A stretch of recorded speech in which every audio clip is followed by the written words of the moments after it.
Hello and welcome to Fast and Factual on Firstpost, where we get you the top 50 stories from around the world. I'm Alison Lagrange, coming to you live from Durban, South Africa. Let's begin.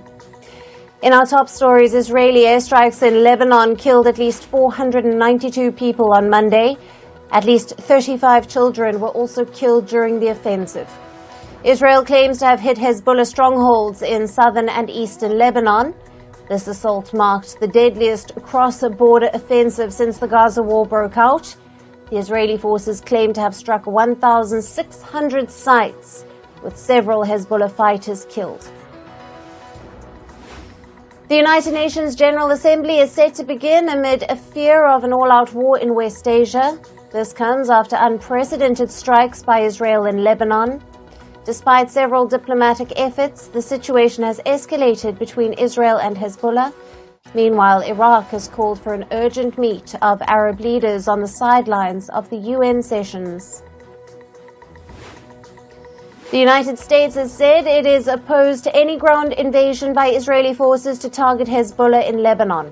Washington has said it is set to present concrete ideas to reduce the tensions in Lebanon.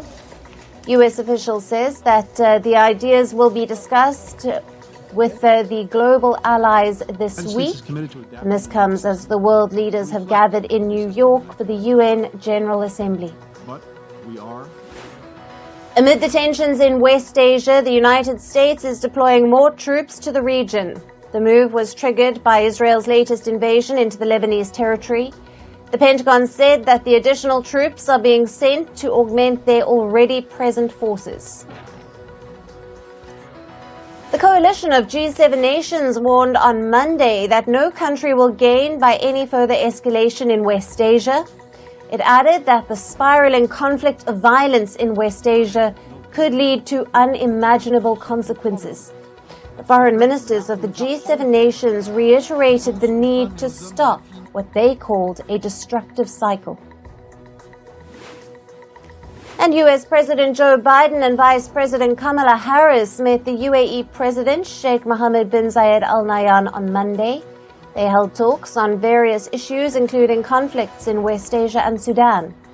For the first time, the president of the Gulf Arab country visited Washington. The U.S. and UAE presidents called for urgent ceasefire in Sudan in a joint statement.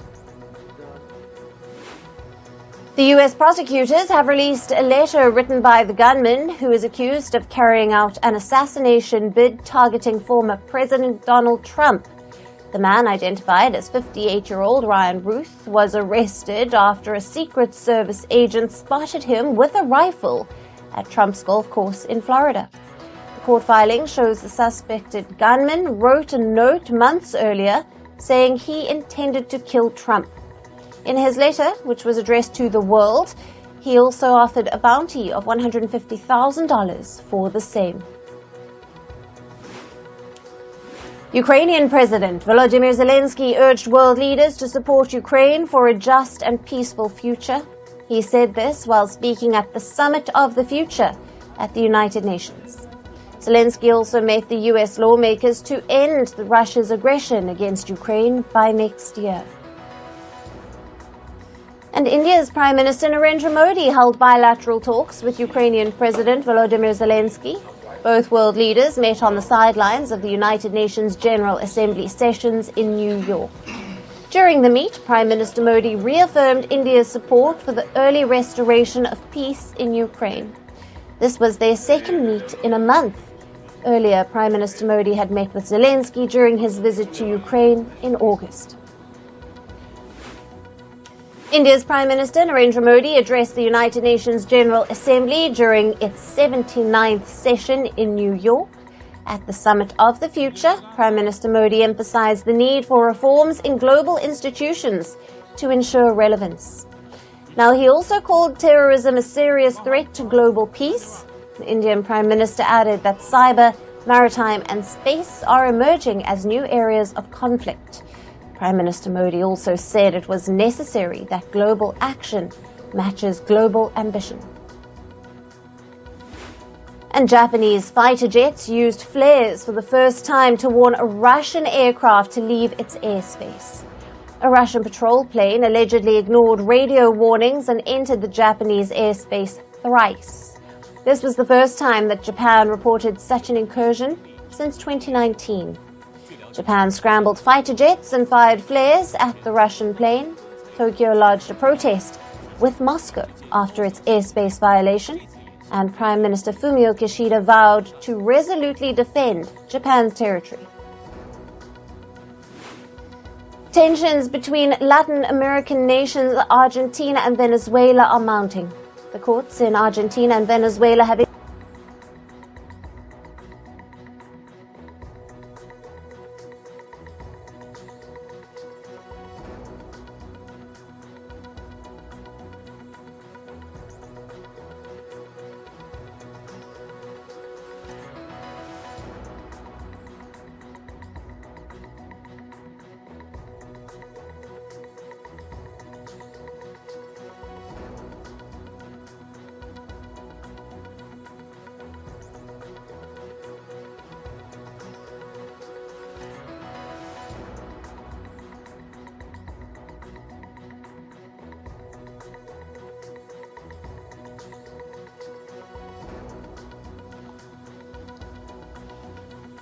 Tensions between Latin American nations Argentina and Venezuela are mounting. The courts in Argentina and Venezuela have issued arrest warrants against each other's presidents. First, Venezuela issued a warrant against Argentine President Javier Milei over the theft of a Venezuelan plane seized in Buenos Aires over alleged violation of sanctions. Later, in a counter move, an Argentine court also ordered the arrest of Venezuelan President Nicolas Maduro and his aides over crimes against humanity. The Argentine court also reportedly asked Interpol to issue a red notice for Maduro's arrest.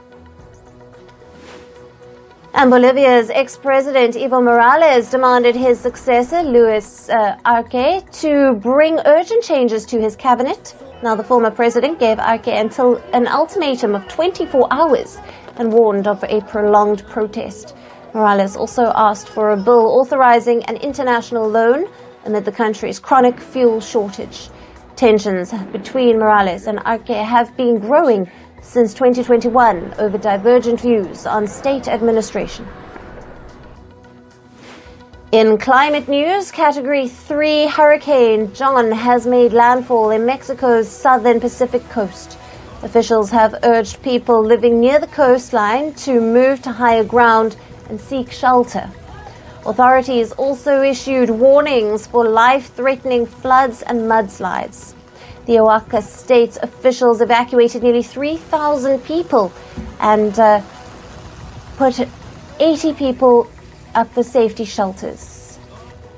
And parts of central and southern England were submerged in flood waters after some places experienced a month's worth of rain in just 24 hours. In London, several roads and train lines were closed amid the heavy flooding, and houses were also submerged in floodwaters in some places. In the Indian state of Bihar, people residing on an island along the Ganga River have been cut off from the state capital due to heavy floods. Local officials say that medical and relief camps have been set up on the island to help the residents. Doctors have reported that they were experiencing fever, fungal infections, and pain. And South Africa has been battling late-season snowstorms. According to reports, at least 2 people have died so far in Durban due to hypothermia. Some of the country's major highways had to be shut down amid severe weather. Officials say that regions of KwaZulu-Natal and the Free State could also experience flooding after the snow starts to melt. In the U.S. states of Ohio and Kentucky, the production of the pawpaw fruit has been severely affected by extreme weather patterns. Farmers in the region say the harvest season arrived earlier than usual this year. They say it has possibly made the fruit taste bitter. And the U.S. city of Phoenix has broken its heat streak record. The desert city has experienced a temperature of over 38 degrees Celsius consecutively for 113 days. Hundreds of people have died from heat-related illnesses. The 113-day heat streak broke the previous record of 76 days set in 1993. Meanwhile, acres of land has burned due to the raging wildfires across the state of Arizona. The U.S. state of California has sued oil giant ExxonMobil over global plastic pollution. This comes after the completion of a 2-year investigation. The report shows that the natural gas company is deliberately misleading the public about its recycling solutions. And on to business and tech news. Stock markets across Asia rose after the Chinese authorities announced new measures to help the economy. Hong Kong's Hang Seng Index rose over 3.6%, Japan's Nikkei 225, and South Korea's Kospi were also trading in the green. China's central bank has announced plans to lower borrowing costs for the banks, and the move is expected to push more cash into the economy and help to ease households' mortgage repayments burden. This comes at a time when the Chinese economy is facing multiple economic woes. Meanwhile, the Indian stock markets continued their streak of new records. Today, the Sensex crossed the 85,000 mark for the first time. The Sensex climbed about 100 points, reaching a new high of 85,052, while the Nifty was trading near 25,981, just shy of the 26,000 mark. And the U.S. Department of Justice is reportedly planning to file a lawsuit against payment service giant Visa. The lawsuit accuses Visa of illegally monopolizing America's debit card market, and the lawsuit reportedly comes after a year-long investigation against the firm. The Justice Department will show how Visa is engaged in anti-competitive practices. Plane maker Boeing has given a new wage contract to its workers, offering a 30% pay hike. The firm says it is their best and final offer to workers who have been on strike since last week. However, the workers' union says the proposal isn't good enough. The union says these offers were put forward without any discussion with them. They have also refused to put the new proposal to a vote. And the trial over the future of media mogul Rupert Murdoch's family empire has reportedly concluded in the US. Although the court has not announced the verdict in the case, it relates to the succession of Rupert Murdoch's media empire. Murdoch wants his eldest son to get controlling rights of his family trust that owns his business. His other children have opposed the move.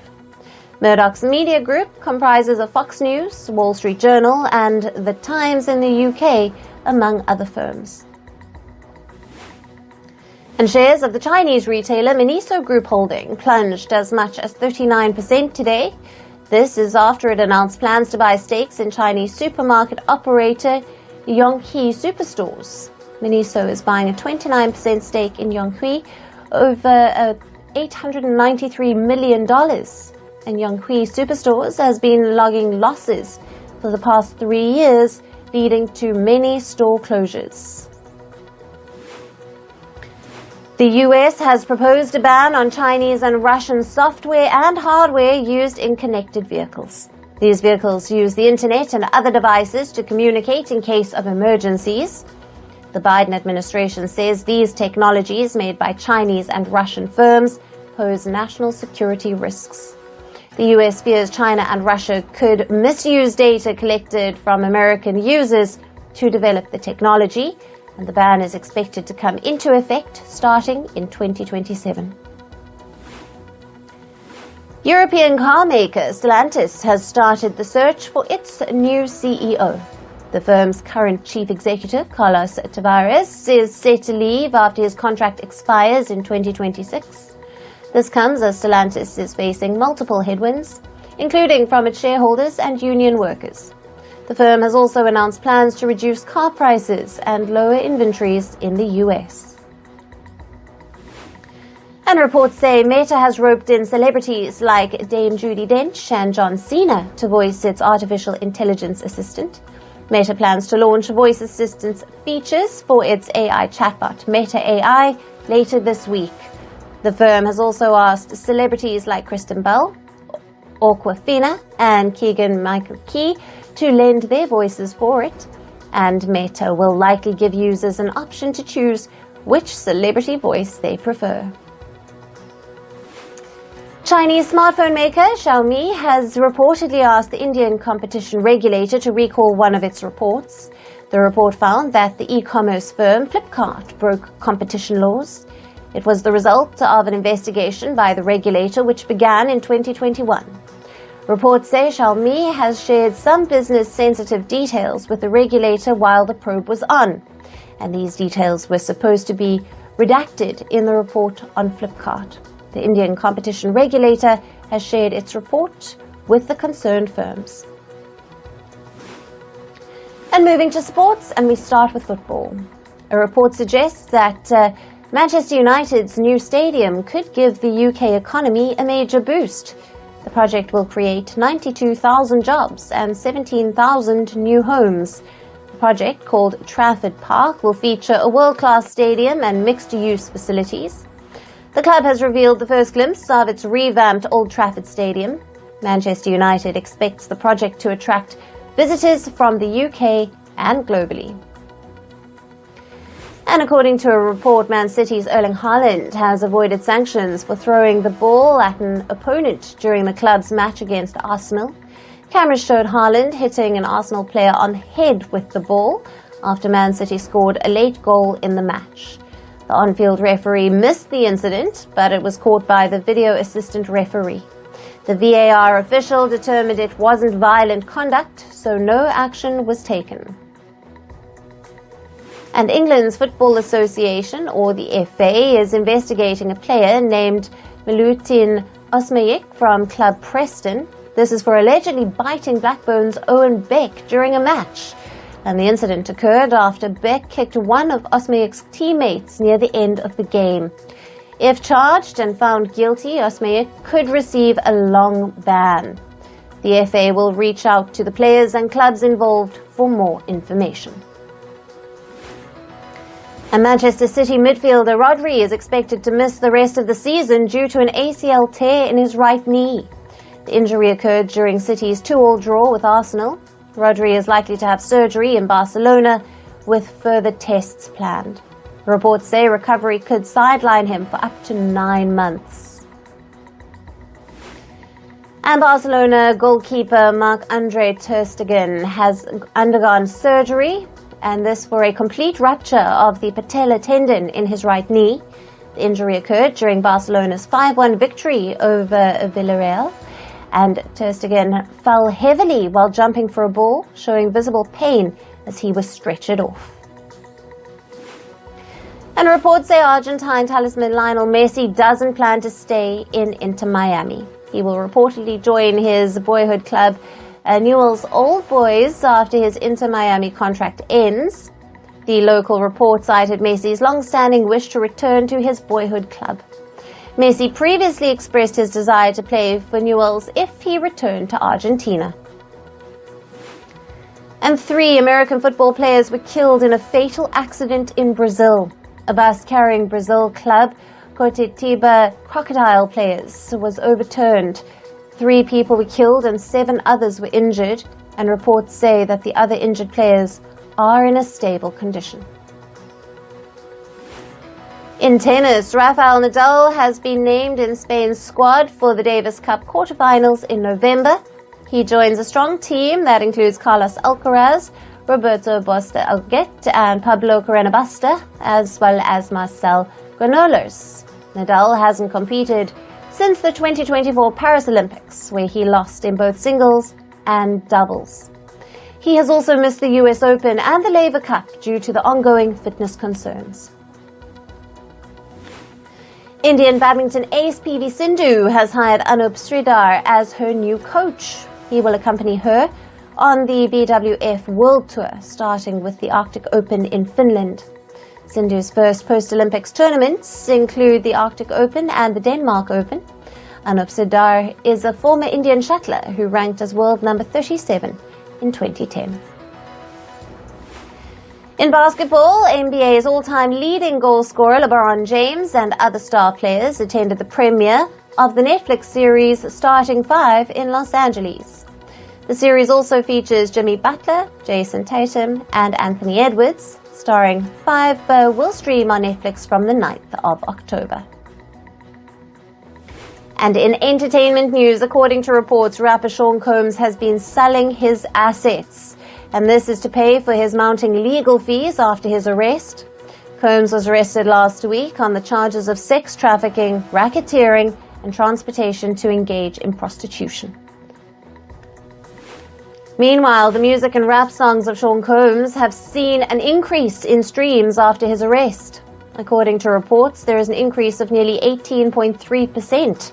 He was arrested from a hotel in Manhattan by Homeland Security agents. And Barbie star Margot Robbie and Euphoria star Jacob Elordi will lead in the upcoming film adaptation of the tragic novel Wuthering Heights. Elordi has also teased the project on his social media, and the story is of a couple's turbulent relationship. Further details about the film are under wraps. And Marvel Studios has released the teaser trailer of the upcoming film Thunderbolts. The film features Florence Pugh and Sebastian Stan in the lead roles. The movie is about a band of villains who are sent on high-profile missions by the government. Thunderbolts arrives in theaters in May of 2025. A bloody trailer of the upcoming film Gladiator 2 was released by its makers. The film stars Paul Mescal and Pedro Pascal in the crucial roles. The film is set years after 2000's Gladiator, where the protagonist's son returns back to Rome. The movie will release on the 22nd of November. The Penguin has opened to 5.3 million views in its first 4 days. This includes airing at HBO and its streaming platforms. The series debuted on the 19th of September. It stars Colin Farrell and Christian Milioti in the lead roles. And the cult comedy series The Detroiters will stream on Netflix from the 15th of October. Both the seasons of the show will be available for people to stream. The show debuted in February of 2017. The story is of 2 best friends who are also neighbors working at an advertising company. They produce low-budget television commercials. Actor Demi Moore revealed in an interview that she cycled at least 98 kilometers daily to lose her pregnancy weight. She pedaled from work to her home. The actor says that she put a lot of pressure on herself, and Demi Moore now calls that phase of her life crazy and ridiculous. And Disney has released an audio series from films like Frozen, Pixar's Cars, and Star Wars. These audio originals focus on the young audience. They feature multiple popular characters with immersive sound design. However, the children will only be able to listen to the titles which their parents share with them. And comedian Verdas is all set to host the upcoming International Emmy Awards in November. However, unlike other attendees who would depend on celebrated designers for their outfits, Dust has called out the budding designers to send in their pictures for his outfit. He took to social media and stated that he wants to give aspiring designer, labels, and students a chance. The comedian looks forward to something that is Indian or Indo-Western. And with that, it's a wrap on this edition of Fast and Factual. Thank you for watching. Stay tuned to Firstpost.